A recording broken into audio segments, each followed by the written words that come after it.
Every so often I just get that waft of butter smell. It's just very, like, makes me want to go see a movie. Okay.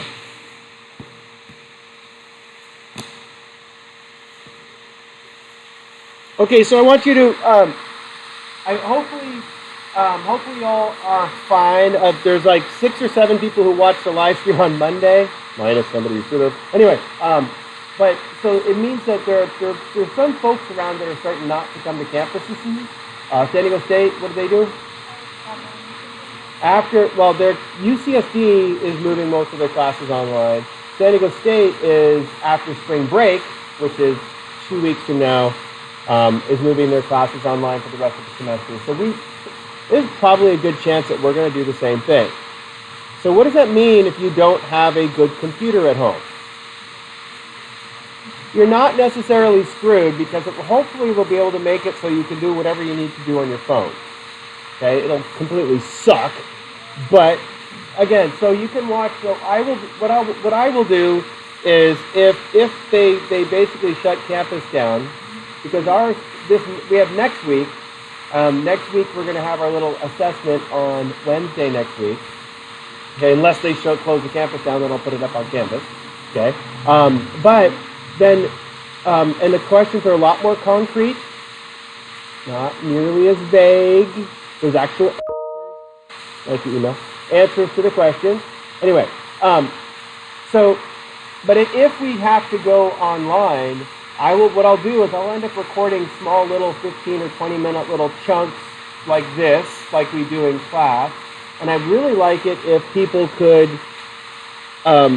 email me or ask me questions. I'd like to be able to set up something called Zoom. Everybody used that before? Kind of neat. It's a way of doing video conferencing, so you can actually sit in class and you can ask questions and it pops up on the side. We can also do it with YouTube, which actually works pretty well too. And I'll send home videos for you to watch and that kind of stuff, so we can still finish off the semester just in case they close it. Like my son right now he's got a fever and he's been coughing. His school, they sent home 100 kids who were coughing yesterday. The poor kid chokes on some water at lunch. And then all of a sudden, Mr. Hawthorne tackles him and throws him into a bus and get out of here. So it's inevitable that they'll probably close things down, because what happens if the virus does get into why would they close state down, but it's not nearly as important for us to close down? Yeah, there's 35,000 people there. That's one thing. Second thing is the dorms. Yeah. The dorms have a very high population concentration density, and they try to get everybody to live in the dorms, and as a result, like things like hepatitis or meningitis and herpes run rampant in the dorms. I added the last one. It's usually chlamydia. Why do those spread quickly? Lots of people, small space. Okay, and you can catch chlamydia by touching a surface that someone else with chlamydia has touched. If they've touched their gooey bits and then touched something, and you touch something and touch your gooey bits, you could, yeah. Yeah, and hover. Okay, we got antiseptic wipes up here, so I'm like, as soon as I say that, my eyes start itching. Well, I've been sneezing there all day. Ah, okay. We're not doomed. It's unless you have some, like, the reason why I'm paying attention to my son is he has asthma. So whenever he gets a cough, what happens? The inhaler is nearby, and so right now the doctor wants him on it every 4 hours, and but he doesn't have any congestion, so he's fine. He's just like, they're just like, and he's got a fever of 98, or no, not 98, 100.1. Which is just enough to make you feel crappy, but not enough to really actually do anything about it. Good job, buddy. Okay. You like staying at home playing music. Oh, it's so nice out. Okay. Oh, I touched my face again. Dang it! Okay. I did wash my... I know. So, what is a memory?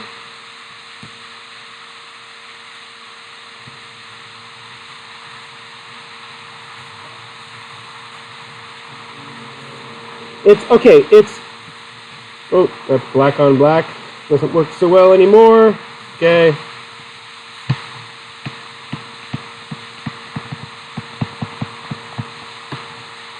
Memory is a series of associations. Okay, memory is a series of associations. Use the word nodes.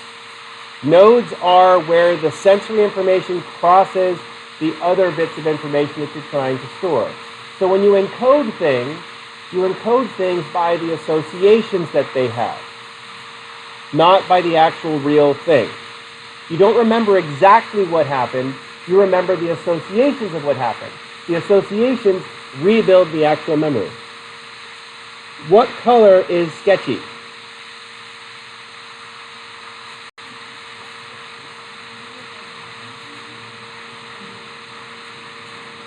Okay, so two people remembered sketchy. What's sketchy? Oh, the bike! Oh, okay! So what I did is I put up some semantic information for you. By putting up some semantic information for you, I talked about it actually for about 3 minutes because I love sketchy. Oh, this is funny. I got that at the farmer's market. The things that I take pictures of, it's funny to me. There's sketchy. Okay, so I told you a story about sketchy. Okay, and I purposely mentioned the fact that sketchy was ridiculously orange. I mentioned it 3 times on purpose. Yeah, it glows in the dark. Okay, and oh man, the plyo box, that was new. Look at that plyo box. Sorry, we made that to jump on. Okay, so then here's sketchy in her more natural environment or unnatural environment. What's wrong with sketchy? Nobody say orange because orange is one of my favorite colors. No? It's awful. It's the worst mountain bike in the history of mountain bikes. It rides worse than any other bike I've ever ridden. Sketchy, well, it's sketchy. This is why we had to replace the suspension in our van. Weinert family vacation. Okay, why? Okay, there's Rusty with different handlebars on it. Wait, why do I like Rusty so much? So what does that mean? It's perfect.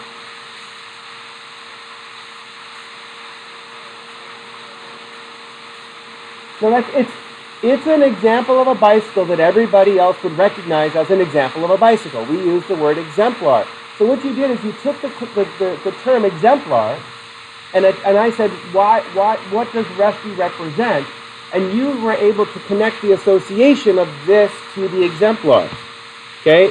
I wish I had this bike right now. I ended up selling this one because I really didn't need it, and now they built that pump track down in Chula Vista, or Bonita. There's a dirt jump track where you can actually go and ride. That's the perfect bike to ride there, and I sold it. Because I didn't need it. Okay? So this is the picture that I showed because this represents an exemplar. This represents the category that best fits the way that we see things. Okay, so I'm going to write a word on this and help you try to remember this for the rest of what we're talking about. Okay? As I try and only write it in yellow.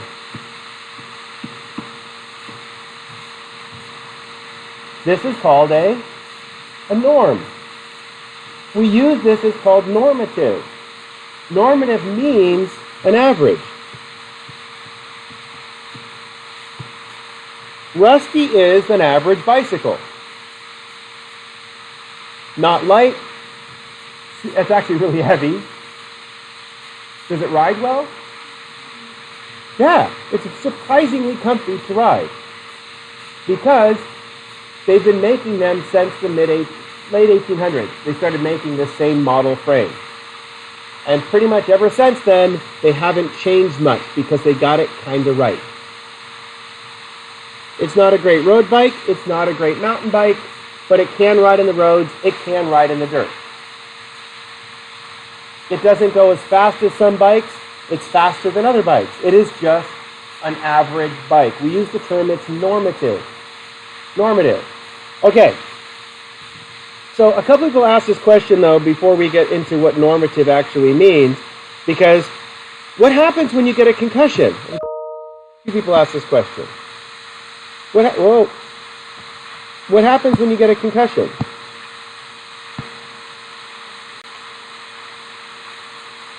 Okay, so it doesn't damage nerves specifically. What happens when you get a concussion is your brain swells up. Your brain actually gets swollen.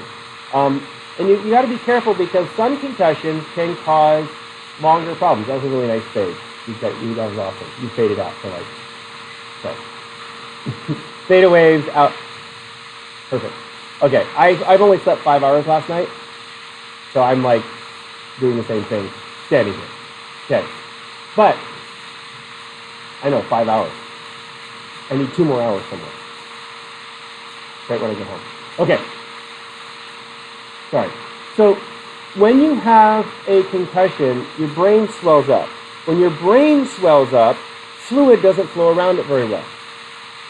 And as a result, you can't clear out a lot of the byproducts of your neurotransmitters. Okay? So why do they tell you not to go to sleep if you've had a bad concussion?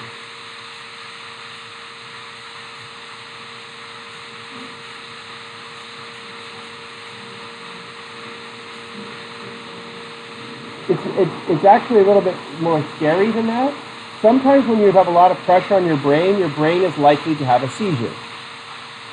Okay, when you have a seizure, that means that all of your brain waves synchronize and you lose consciousness.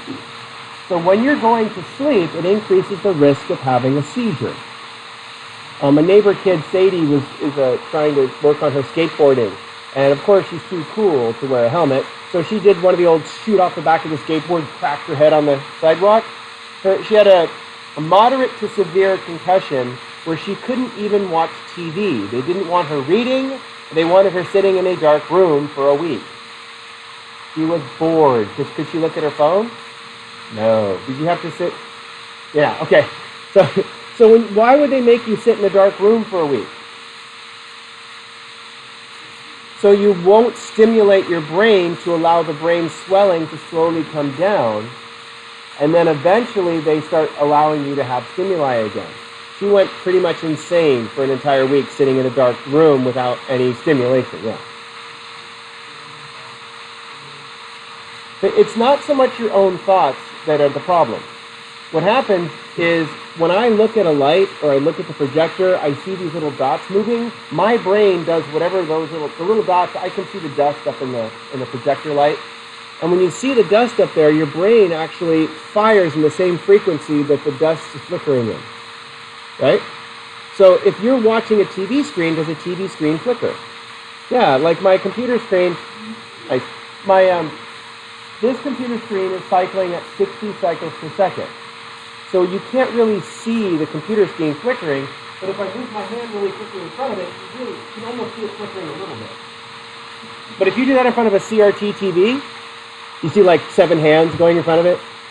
Yeah, CRT TVs are the way we used to have TVs. Yeah, thank you.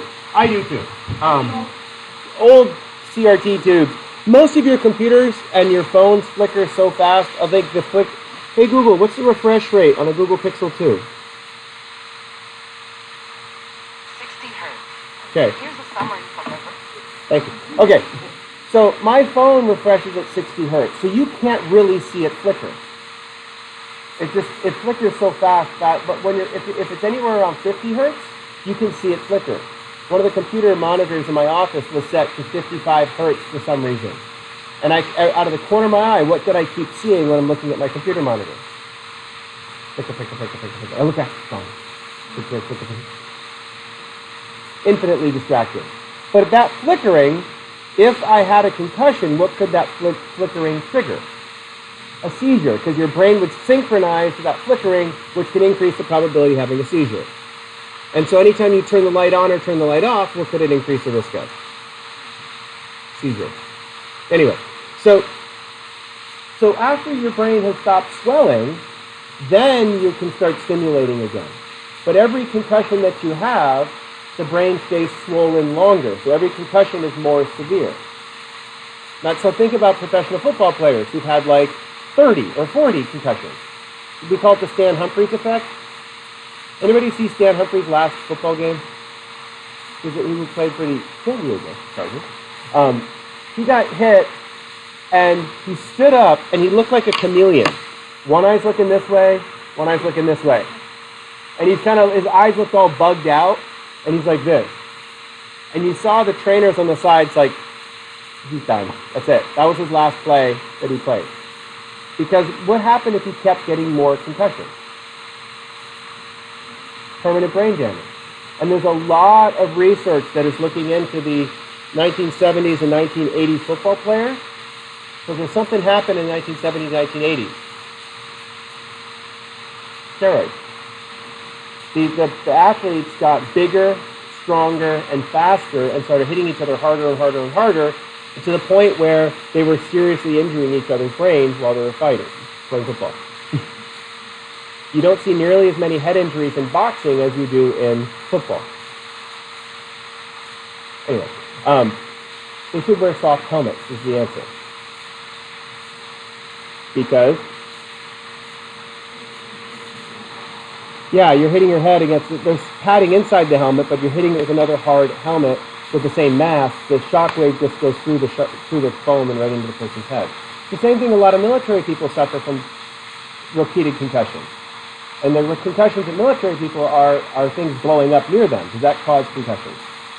Yeah, like when Iran bombed our base, 32 soldiers suffered. They were in their bunkers, they're hiding, but the bombs are big enough that the shock wave still goes through the bunker. 32 suffered from major concussions. 3 or 4 were pretty severe concussions. And they shouldn't be around any live fire post that experience, because anytime you're around live fire, if you shoot a rifle a lot, all those little cracks are loud enough to cause little micro concussions across your brain.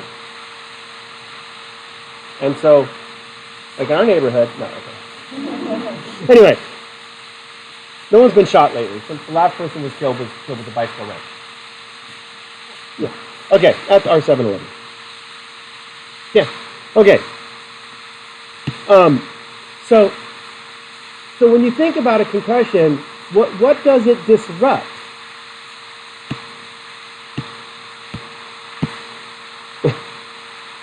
In the encoding. Very hard to encode once you have a concussion. Very hard to encode information into that system. And once you encode it into the system, wait, what does encoding mean?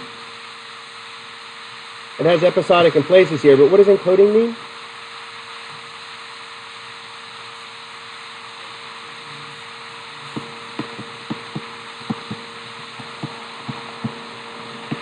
Forming those nodes. When you encode the information, you are forming those nodes. And as you're forming those nodes, the association is what you remember. You remember the association. What's the name of the purple flower? Celiac. Okay, why would you say celiac? That's a perfect way to remember it. It's not the right answer, but it's close. I don't like gluten, I tell you, celiac disease. Coelacanthus is the name of it, but why would celiac resonate with you? You just don't like pizza is what I'm hearing. You want to have a definition. The reason why you don't like pizza. Because coelacanthus, celiac, you associated it with the sound of the word, not the actual coelacanthus. Lakeside coelacanthus. Okay, I could go by Jeff's text and read all the different types of coelacanthus. But again, it's how you form the associations that's important. So your memory is a function of those associations that you form. Okay, so this gets even weirder. This gets even weirder when we start asking you the question.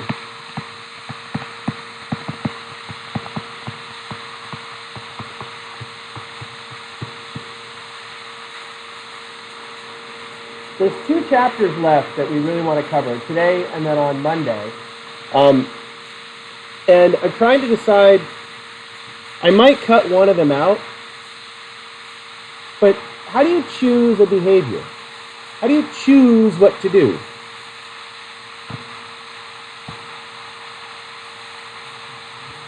Yay! What's the formula? Come on. Reward, good. Minus a punishment results in change in behavior probability. So I'm going to ask you a very simple question. Why do I like bicycles?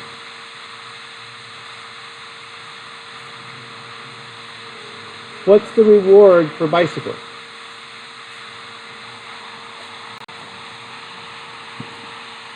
Ooh, what do you think about that? I like that. So, rewards come in 2 different reasons.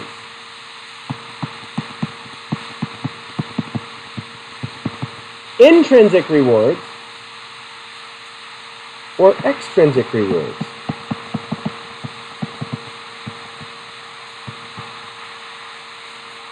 Intrinsic rewards or extrinsic rewards. This is challenging. So if something is intrinsic, the reward is conditioned.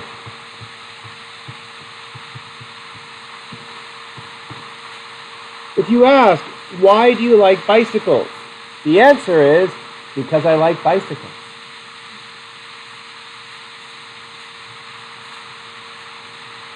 If you have a hobby, anybody have a hobby in here? Come on, somebody's got a hobby. What do you got? You read sometimes. That's not a good hobby. Come on. You can't think, okay, sorry, I didn't mean to say that. Somebody have a good hobby other than reading sometimes? It's still sneeze, but it's fine. Kenzie, what do you got? You write, like, the same word over and over and over again for hours? No. That's one. Okay. Excellent. Okay. Ooh, cool. That's cool. Why? There you go. That's the answer. Okay? So, Hayden, what do you do? Nice!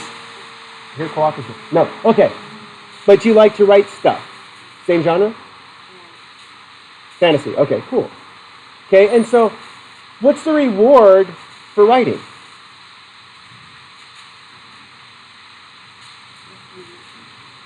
It's writing is the reward for writing. What's the reward for getting a chance to read? No, to read. No, that's it. And this is why things are intrinsic, because they become valuable for their own sake. So like, if I have something that is intrinsically rewarding, it is conditioned to be rewarding. Just getting outside to play with the bicycles a little bit in the shed makes me happy. Is having a really expensive bike important? No. Generally, very expensive bikes are very nice, and they are very rewarding to ride. However, the reward is just, you get the reward as soon as you start, as soon as you find an old Nintendo at a garage sale, yay! Just the reward is the actual experience itself, not what you get out of it. If you sell it and turn it around for a couple $100, where's the reward for that? Yeah. Extrinsic means that the reward comes from outside yourself. If you're doing a job for the paycheck, is that intrinsic or extrinsic? Extrinsic. It's not a bad idea to do a job for a paycheck. My beautiful wife does her job for her paycheck. She really likes being in charge of the school. She likes making sure the teachers can, give them whatever support they need to teach the students. She loves all of her students. And the more troubled they are, kind of the more she likes them, because she likes those kids that gets to see her all the time. She's like, hey, what's up? And she likes them because they have a lot of spirit. They're not just followers. They're like doers. Sometimes doing things they shouldn't. But still, they're still the doers of the world. But what's interesting is that because her job also has lots of stress, is stress a reward or a punishment? Punishment. Can you have intrinsic punishments? Ooh, yes. There are certain things that you just don't like. I hate it when people are mean to other people. It bothers me. It intrinsically is a punishment to me if someone's being mean to somebody, whether they deserve it or not. It bothers me, and that's just something that I've always learned. So I'm very, very, very rarely mean to anybody. Probably my son is the only person I'm mean to, and that's only because he's irritating. But I'm not really mean to him because I feel bad about being mean to him, so I'm really not mean to him at all. Okay, but again, so that's intrinsic. It's something you feel from inside. What would be an extrinsic punishment?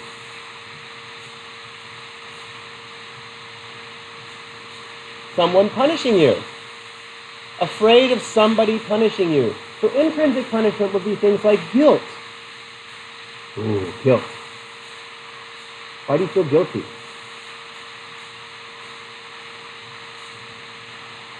So what if my daughter just got a box in the mail from her boyfriend. She goes, I really want a Reese's Peanut Butter Cup right now. She's talking to him on the phone.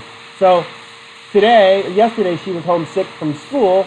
He sent her a FedEx box full of Reese's Peanut Butter Cups. I know. Oh, stupid Cody. Okay. So quit being endearing. Okay. I'm supposed to hate him. Okay. So, little stray box. But it's really cute that he would do that. You know, I can't imagine how much a FedEx overnight box full of Reese's Peanut Butter Cups actually cost him. At least $20 just for the box, not including the Reese's Peanut Butter Cups in it. Anyway, so, but it's his he did that because there's an extrinsic, what's the punishment? The money. But why did he do it? Because he's an annoying punk kid in love with my daughter. Okay? And but at the same time is that the thing is that you do things that are intrinsic first. The intrinsic reward comes immediately. The extrinsic reward comes later. So people tend to follow their intrinsic goals, their intrinsic motives. And this is something that's really fascinating when we start looking at psychology. It gets a lot more complicated than this stupid behaviorism formula that I like to brag about so much. Because how do I know it's reinforcing for you? What about something like a drug addiction? No, but I mean, is a drug addiction... We have a friend that's a recovering alcoholic, and they kind of fell off the wagon, and they're really suffering again right now. And it's sad because everything is going really good in their life, but what is their intrinsic motivation as an alcoholic? Drink more. And it really sucks to watch because as an outsider you go, well, you're losing everything because of your drinking behavior. But for them, because they are labeled alcoholic, what is their primary motivation? Drink. And it's hard for someone on the outside to look at that and say, hey, your behavior is not good. Your alcohol is a punishment. But why do they continue to drink? It actually doesn't make them feel good, but they've learned through associations that it will make them feel good. So they drink hoping it's going to make them feel good. It becomes a coping mechanism based on stress. The same thing with gambling addiction. What is the reward for gambling?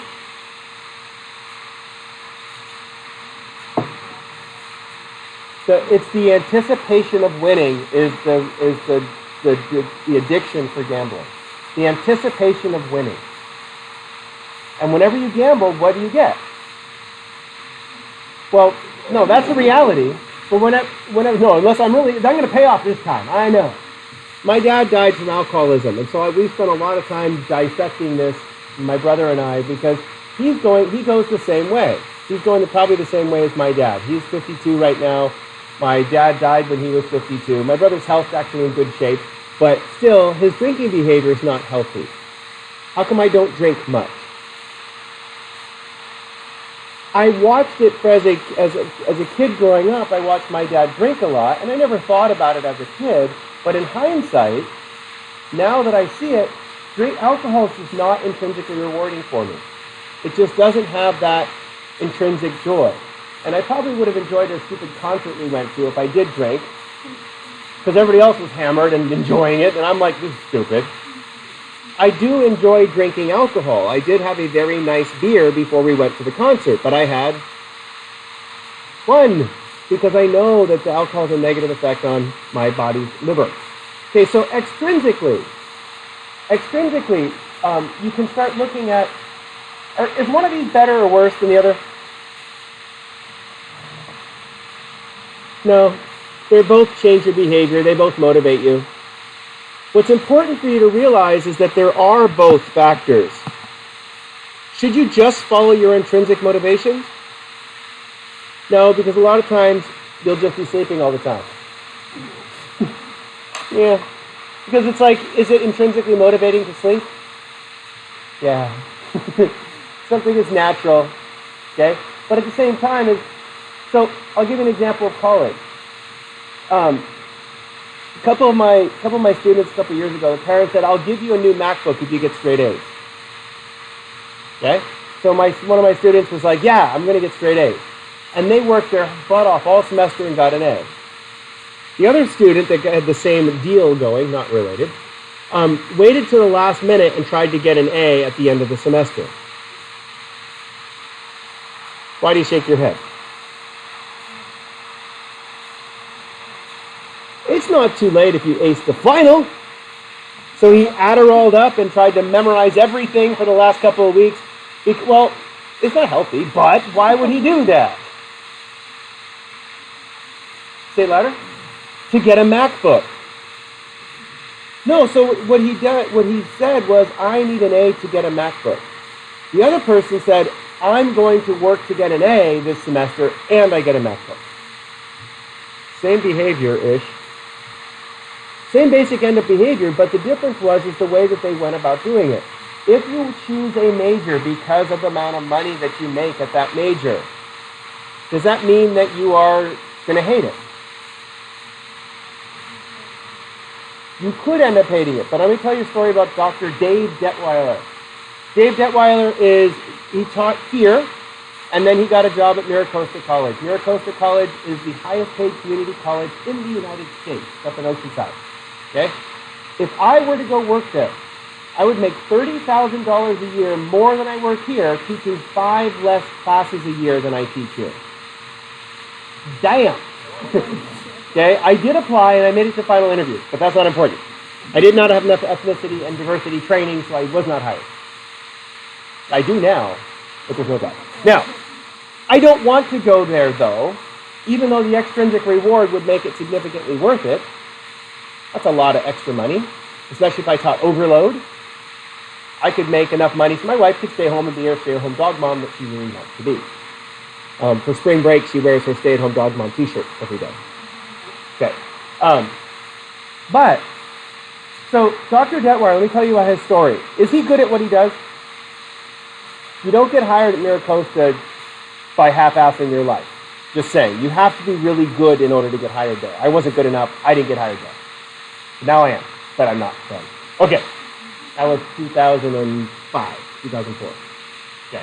So, where am I going? Moving on. Oh, that was the Mini Cooper time. Okay, I'm back. Now, so if you go back and look at Detweiler's career, he is a freshman, a senior in high school. I'm sorry, I was thinking freshman in college, but he's a senior in high school. He's looking at the college catalog, the University of Minnesota, or Wisconsin, maybe, I don't know, one of those mid-square states. Don't know which one. And Wisconsin. And he's looking at it, and he's looking at all the classes that he needs to graduate, and he calculates the major with the least number of units needed to get a degree. Which degree do I have to do the least work in? Spanish. Here is a, bless you, here is a red-haired kid from Minnesota with lots of freckles, Spanish. Has he ever spoken a day of Spanish in his life? Nope. Spanish. Puts his 100% effort in, graduates in 3 years with his degree in Spanish. Opens up a catalog of all the college graduate schools, because he didn't really know much with a degree in Spanish. He goes, okay, I need a master's degree. University of Alaska. The Spanish major at University of Alaska is leaving, and they need somebody else to be a Spanish major in their doctoral program or master's program. So he goes, he calls him and said, hey, I'd like to come to Alaska. He likes hunting and fishing and that sort of thing, so if you go to Alaska, you get to do that. And he goes, I'd like to go in your program. They're like, really? So they gave him a full ride scholarship to go get his master's degree there. Okay, and as he's getting his master's degree in Alaska, he did a semester in Spain. Yeah, that's not too shabby, that they paid for. The only reason he's successful is because whenever he steps into whatever he's doing, what does he do? He puts his 100% in. He meets this very nice lady in Spain, who is Spanish, okay? And she comes back to the United States with him. They get married, have a wonderful little daughter. Not to mention the divorce couple just ready, but that's not important. But, and he married another friend of mine named Cheryl, so that's all good. We're fine. Cheryl was after the divorce. Fine. Okay, anyway. Anything was perfect in everything. But his daughter's very cool, though. Anyway, but what's the best part about this is that he got a job here, and he got his PhD, and he was super successful here, and now he's super successful at MiraCosta. Why? He followed the easiest way out, extrinsic. But why did he succeed? He put his effort in, whatever he was doing, he put his effort in. We took him mountain biking. He had never been mountain biking before in his life. We took him up Cowles Mountain, and then down the backside into Santee. If anybody's ever done that trail, there's every 6 feet, there's this giant square piece of wood that you have to kind of ride over all the way down there. We expected him to die a horrible death on the way down. That's why we took him up it. And he finishes completely clean, never mountain biked before. He goes, whew, that was fun. Wow. So, again, the reason he's successful is not because of his motivation, it's because of his work that he puts in. And he just put his full concentration in and figured it out really quickly, and he finished. Was he trying to win and keep up with us? No, he wasn't trying to compete with us. He was completely internally focused as he was writing. It's the same thing he did in his programs. He went completely internally focused, and he becomes successful not because of where his motivation is coming from, but because of the way that he acts. And so it's a really interesting process. Years ago, when I used to teach statistics over in the H building, we used to have the stats class Monday, Wednesdays in the afternoons over in one of the H, it was in the lab with all the jars in it, human physiology lab. It's got all the different jars of all the different creatures in it. Very distracting for me in there. You're looking through all the jars of dead things. My son loved to come there and look at the jars of dead things. Well, on Fridays, I would offer a tutorial so students would come in to help, get help with the stats and help with on the computer stuff. So on Friday, I show up, and there's about 4 people in there, and this woman walks in with her son. Okay, her son is about 3. And she's in there, and she's very attentive to him. He starts coloring and doing something. She works a little bit and then pays attention to him, and then works a little bit, pays attention to him. And she finishes what she's doing, and then she goes, I was asking her, I was like, I didn't know you had a son. She goes, yeah, she works at a bar downtown. She works from 8 o'clock at night to 2 o'clock in the morning. Her mom comes over, goes to sleep at their house, sleeps at her house until, 6 o'clock in the morning, and then the mom goes home. So she gets home at 2 o'clock. When the son wakes up between 5 and 6 o'clock, she gets up with her son, gets her son ready for preschool and morning time, and then drops his son off at school or preschool, and then goes to college, and then gets home with her son, makes her son dinner, and spends the evening with her son, and at 7 o'clock goes back to work. And so she doesn't have much time to do much homework. That's why she was coming in on Friday. And these two other girls are sitting there like this as she's telling us the story. And you got to remember at the same time is whenever the son needs something or is making some sort of noise, he's extremely attentive to the little boy. And like, oh, let me do this, and why don't you color this, and then comes back and continues on the conversation. The two other girls are sitting there, and then, the mom and the kid leave, and the two girls are like, we're here because we just don't want to do the work. So did that change their perspective on what effort they were putting into their school? She's like, on point, narrow focused, I don't understand this, okay, I got this, thank you, I gotta go, we're gonna go play at the park before I have to go to work tonight. And they're like, did you just do the assignment for us? Pretty much. And again, so what determines what kind of motivation you have? Are you the lazy person? I hate the word lazy. My wife calls me lazy all the time. I'm efficient.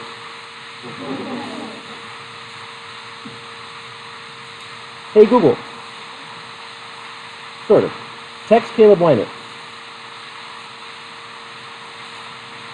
Okay, you want to text Caleb Weiner. What's the message? Can you start the dishwasher? I forgot to start it this morning. So, that's a message to Caleb Weiner saying, at the dishwasher, I forgot to start it this morning. Forget the idea. I couldn't find anything related to idea. Shut up. Okay. So, efficiency, not laziness. Totally didn't forget to start the dishwasher this morning. It'll be ready when I get home.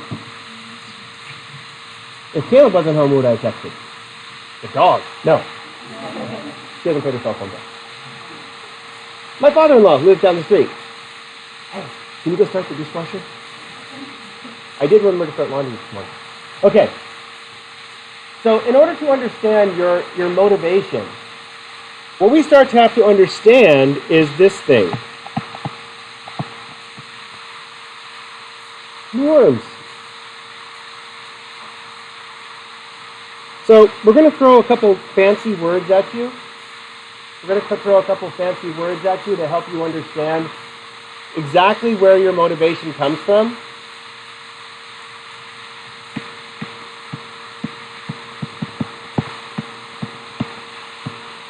So the first kind of norm that we're going to talk about is your social norm.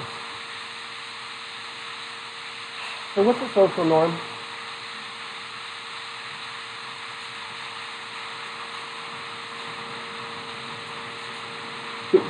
What is that? So we have to dissect what socially accepted means. I'm going to write a word under here to help you.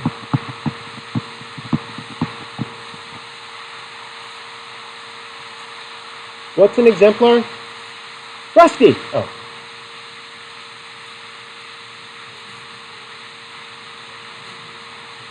An example that best fits the category. Watch the third step. Good. So, an example that best fits the category.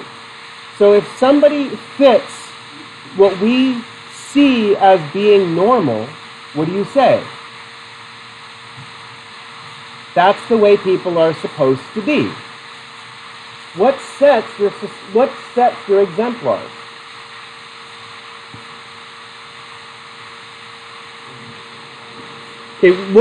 Okay, the average what? Average experience. Good.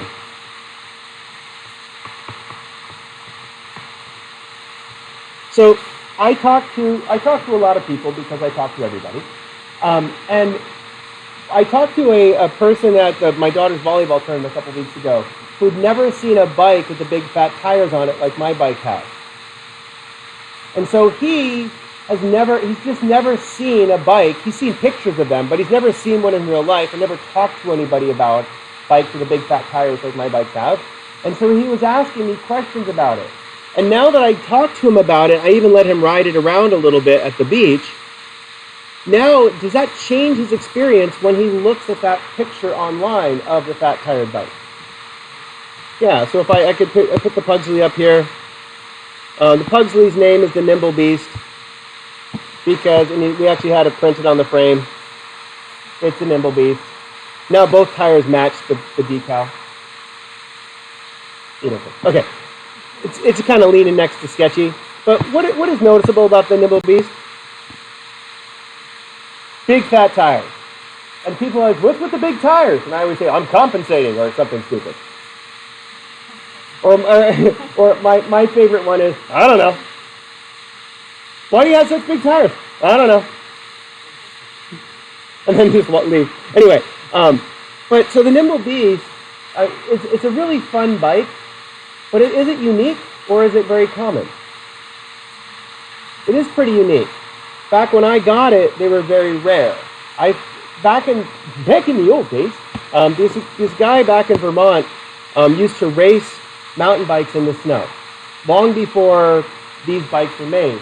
And what he did was he took two bicycle rims and welded them together, and then took two tires side by side and sewed them together to make these giant tires so he could roll in the snow. It's about, I don't know, a couple hundred hours worth of work just so that he could go riding on the snow. Totally not worth it. Except, eventually some guy in Arizona did it, and then eventually some other guy did it, and what did we get? The birth of the fat bike. Okay? And this is the main reason why we have these things. Is to do what? Ride in the snow. This is up in June Lake. I went for a ride in the snow on this thing. I had more fun riding in the snow on this ride than I did the entire week skiing. It is so much freaking fun to ride this in the snow. You would not believe how entertaining it is. Two-wheel drift, just sliding down the trail, just kick the brake and woo-hoo-hoo. And there's on the side you can see there's like a little bank on the side up here. You can kind of drift up the bank, and it was just amazing. And I'm the only person to ride their bike on that trail that day. Oh yeah. Okay, so. But the thing about it is that once you get a series of once you start riding a bike with big fat tires, what happens when you look at a bike with little teeny skinny tires? It's weird. It looks weird. So what happens is we actually start developing social motivation.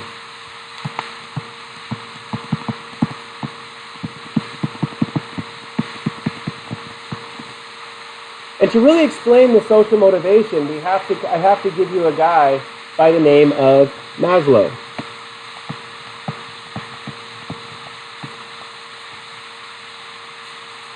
Wait a second. What does motivation have to do with experiences?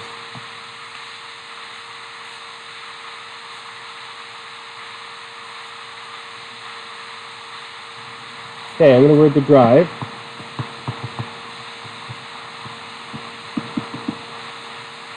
It's a drive to be who?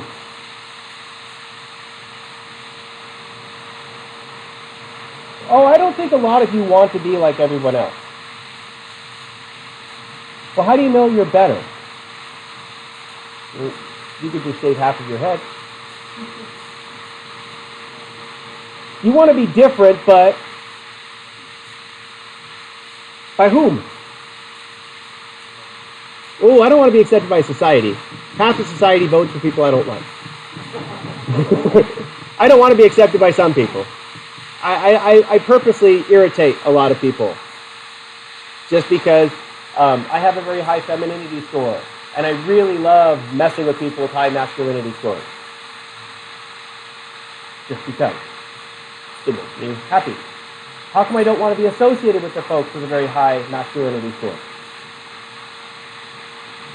Don't get me wrong, I like picking up heavy things and putting them down. I don't like having gas in public, but in private, oh, enjoyable.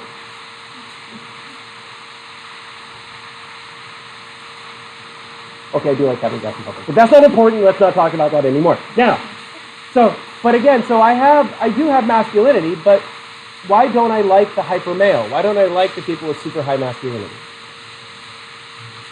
Okay, say it louder. You can say it. That's not my exemplar. That's not my social norm. And it's funny because when the E building was being built up here, yes, I've been in campus long enough. I have pictures somewhere on here. I'm starting to dig the hole to build the E building. Very exciting. The construction guys would sit all along the edge of the wall up there and wait for the girls to walk up by class and hoot and holler at them. Why would they do that? Well, yes, they were men. But that doesn't define their behavior. Were they following the exemplar social norms for construction guys? Yes. Until they had to have sensitivity training by our campus, because you don't do that on a college campus. You shouldn't do that anyway. And they just basically said, you damn liberal academics.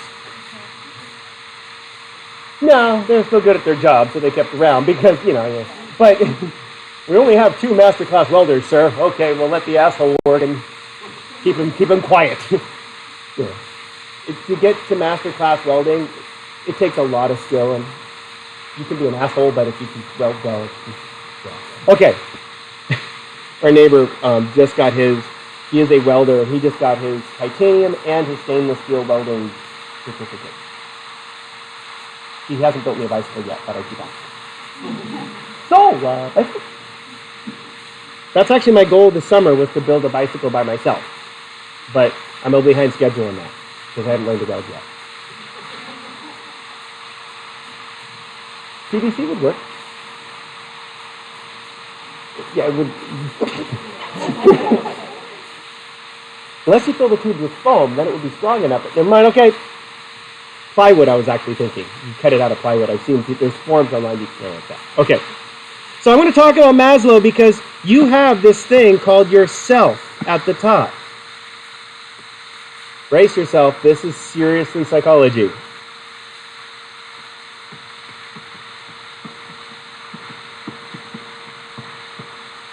When you reach the top, the ultimate self, you accept your social self.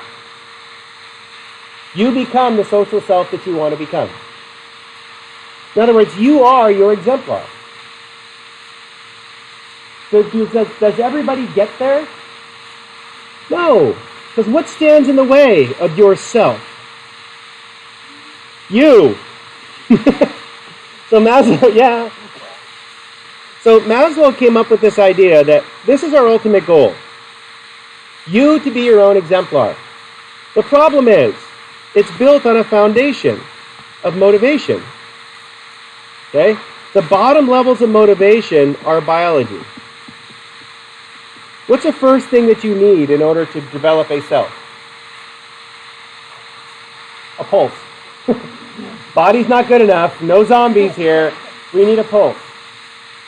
So what is the basic thing that you need to maintain a pulse? Oh, hope and heart are way up higher. You need oxygen. Hope, that's way up there. Basic thing is oxygen. If anybody here has ever experienced a panic attack, that's the feeling of lack of oxygen. You know that that's the primal fear of humans. That's why the annoying psychologists at the CIA waterboard people. Because what do they deprive them of? Oxygen! And it causes the most heightened level of fear that a human can have. It's a fear of drowning. That's a panic attack. You don't have to drown anybody and cause any marks. You can give a drug to someone that causes panic attacks. Okay? There's a really horrible / really good movie called A Clockwork Orange. And in A Clockwork Orange, they give this guy a chemical that makes him have massive panic attacks. And as they're doing it, they're watching him, they make him watch films of people being raped and killed and Nazi war footage. And they hold his eyeballs open so he can't close his eyes. And the reason is that whenever he tries to commit violence later on, what happens? He has a panic attack and vomits all over the place. It kind of backfires, though, because he just generally goes insane anyway, but yeah, you'll have to watch the movie. Okay.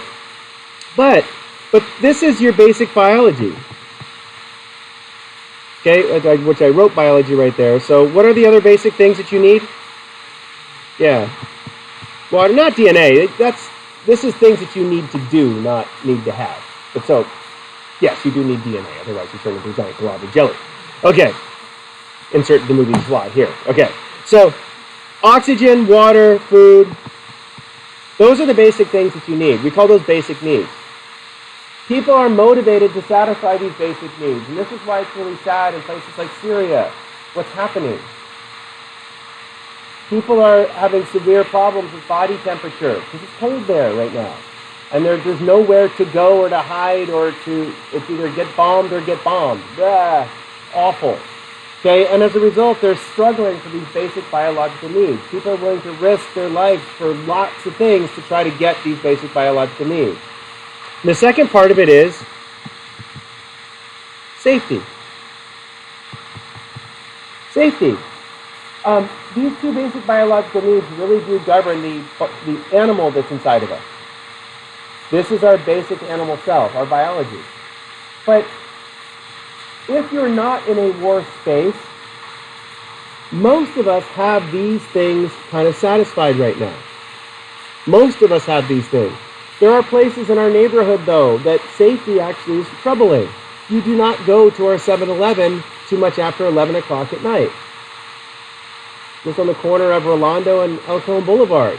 There have been a lot of people severely injured there. There's a homeless camp just down the street a little bit, and a lot of times the folks would come up at that time of night and beg for money or do stuff at the 7-Eleven. There's a bunch of people meet on their bicycles and just leave their backpacks there. I'm not sure what's going on with that. Anyway, don't go there. And a lot of times, like at 3 or 4 in the morning when I'm going for bike rides, I go there to get gas. Hopefully I try to remember to get gas before, but a couple of times we've had very scary encounters at our 7-Eleven. It's a block from our house. And so the idea of safety, that's a primary motivation. But what comes after safety? What makes you more safe in your neighborhood? Say that? No, it's safety. Safety is shelter. But what makes you safe in your neighborhood? My neighbor George actually has done this.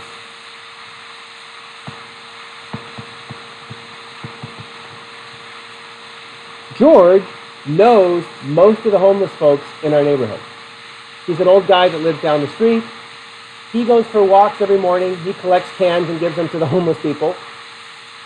Okay? And he'll go through rummaging through trash cans, looking for cans and bottles, and then hands the bags to the folks that are a little bit too not healthy enough to go rummage through trash cans themselves. And George knows everybody.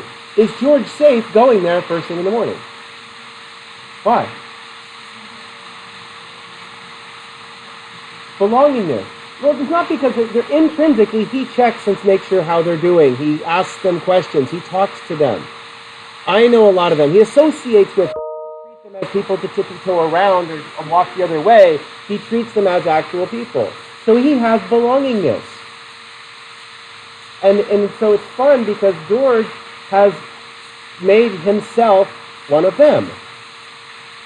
As opposed to us versus them, we are them. This belongingness actually is one of the major things that you all are struggling for right now. This is what your major struggle is. Sorry, no. Your past. You have belongingness already. Okay? Because, why did I pick on Tara? You have kids already.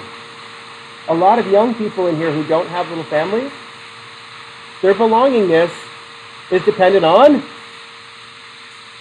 parents. So what are you trying to do? Where's most young people's conflict right now?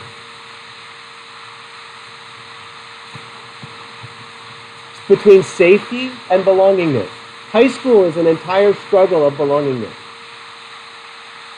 Think about my daughter is laughing at her high school experience. She goes, man, I do not want to hang out with anybody in my class. Well, and the reason is because she is relatively an old soul. And she looks around at the stupid crap that some of her high school friends are doing, like vaping and doing all the other drugs and stuff. And she's like, why are they doing that? Like, because it's fun. She goes, no, it's not. I'm like, this bump, my daughter. Okay. I never did that stuff in high school because I thought it was stupid. She thinks it's stupid. Brainwashing, fully complete. Okay? But why does she have her little boyfriend? Who doesn't do any of this crap either, that we know of. She needs that belongingness. She still needs that attachment outside of the family.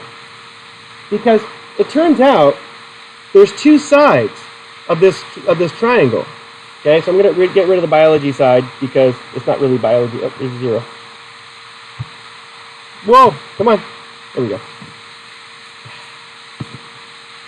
I'm okay.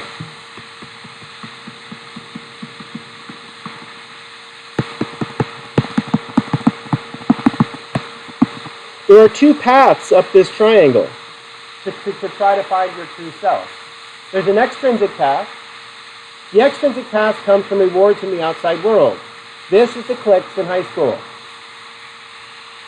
Okay, the cliques in high school a lot of times are based on superficial extrinsic needs. Do you wear this kind of clothes? Are you a disco person? Or are you whatever? Okay? My daughter's been labeled a disco girl. And so, I should know what that is, but I don't care. But the idea of this idea of if you are carrying a Hydro Flask, if you have the right shoes, if you wear the right clothes, if you fit all these characteristics, then we label you as characteristic A, disco person, therefore you are accepted in the disco crowd. Do you develop a true self following that motive? Anybody watch the movie So-and-so Runs a Marathon? If we do get shut down at college, it's on Netflix, I think. It's some girl. Hey Google, what's the Netflix show? Some lady runs a marathon. Sure, but first you'll have to unlock your phone. I looked for Brittany Runs a Marathon Thank on you. Netflix. Okay, Brittany runs a marathon. Okay, and it's a really good film. And my wife and I don't agree much on TV shows very often, and I pretend to hate stuff and then keep watching it from the other room and enjoy it, just because I have to maintain my man card, but I don't have one. Anyway, but Brittany Runs a Marathon is all about, she is trying to live this extrinsic life and is extremely unhappy. So guess what she figures out? She starts following an intrinsic path. And then she finds happiness with, I don't know, ruin it for you, but she finds happiness with her intrinsic path. Okay? And the idea is that if you are intrinsically finding people you actually care about, in other words, people that you talk to, that you really look forward to seeing every day, versus people you try to look a certain way so that they say hi to you at school. See a difference? And if you do find an intrinsic path of belongingness, what does that give you?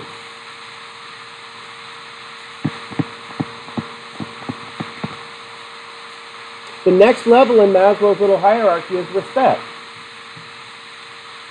Can you get respect extrinsically?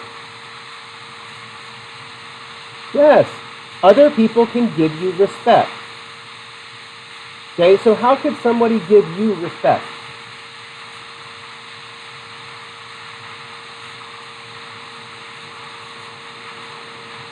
They say, sir or ma'am to you when you walk by. They open a door for you. Is that giving you respect? Yes. And it's little things, but those little extrinsic respects, do they add up to you respecting yourself?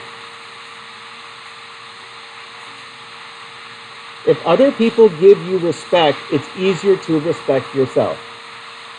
Don't think the extrinsic side is bad. It's not the dark side. It's just a part of us. Extrinsic social reinforcement means that other people accept you for who you are. Is that important? What happens if people don't accept you for who you are? It's harder for you to find who you are.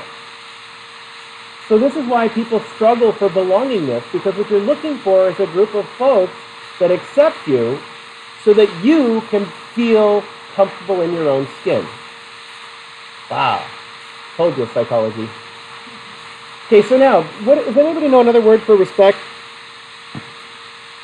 Oh, it actually lined up quite nicely. Okay. I'm going to write it in a sparkle rainbow font.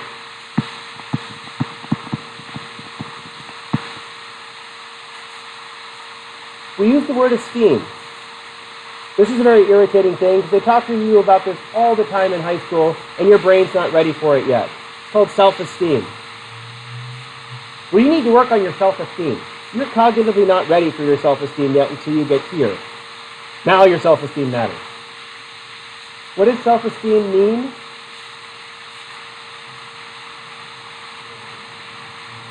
Your self-respect.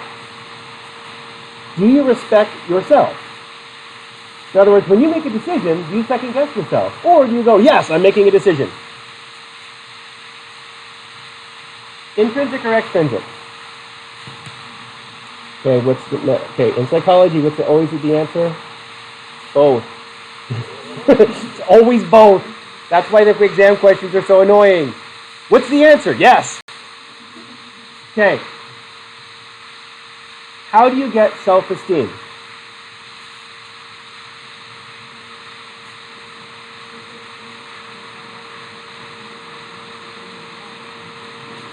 Other people respect you, increases your respect for yourself, brace yourself, if you're acting true to yourself.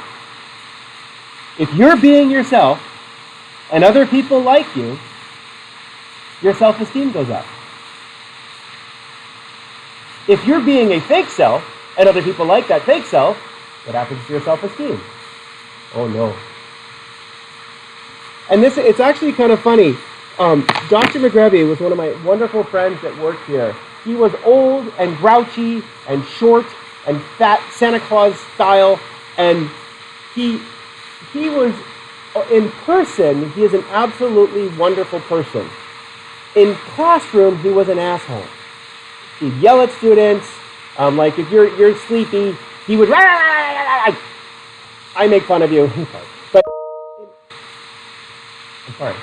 He's still around. But it's like when you almost drop your computer, he would yell at you for distracting. Is that a good, warm, caring environment? No, but why would he do that?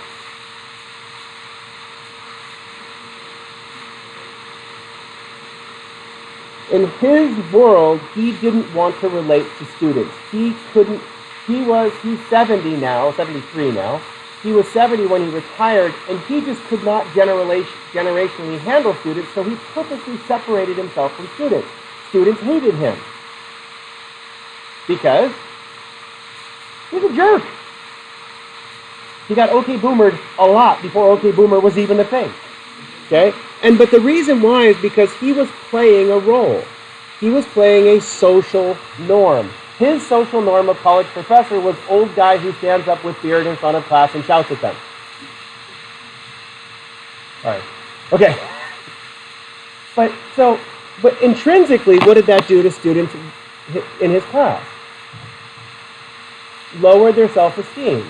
If you were late, students were afraid to show up late. If you had to get up and use the restroom, students were afraid to do that. The fear was being caused by being not respected by the faculty.